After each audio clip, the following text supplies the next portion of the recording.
Politics without allegiance. You're listening to Good Politics with Dr. Wilson and Adam Whiteman.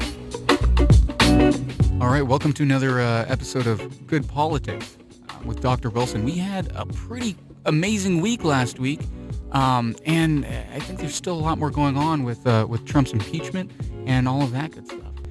Yeah, I mean, that story is never going to end, and it keeps developing.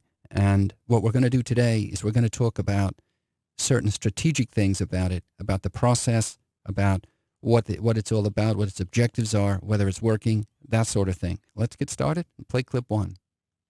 The problem is you can't do it through scattered investigations in 6 or 7 different committees. Right. That plays right into the hands of a president who you know is a master of distraction and deflection. To nail it, you've got to have the formality and constitutional power and focus of an impeachment process. We're talking about how to win. That's correct. Okay. So that's the question there. You're saying, and I'm not disagreeing with you, that if impeachment hearings will put scandal on the map as far as one of those keys. And it could trigger other keys.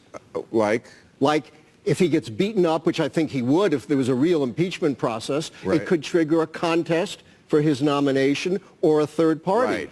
Whether he's a political scientist or a political historian, it doesn't really make a difference. He's an academic. And he studies how to win presidential races. And he says that one of the things you need to do to win a presidential race is you need to have scandal. Scandal is a variable. In other words, if there's a bona fide scandal, it makes it less likely for someone to win the presidential race. And so therefore, what he says is it's wise for the Democrats to do impeachment because it would be politically advantageous. A good word instead of impeachment is maybe this word besmirch. I'm going to make up a word. It's like besmirchment, besmirchment or whatever. I mean, you're trying to stain the person. That's what the political objective is.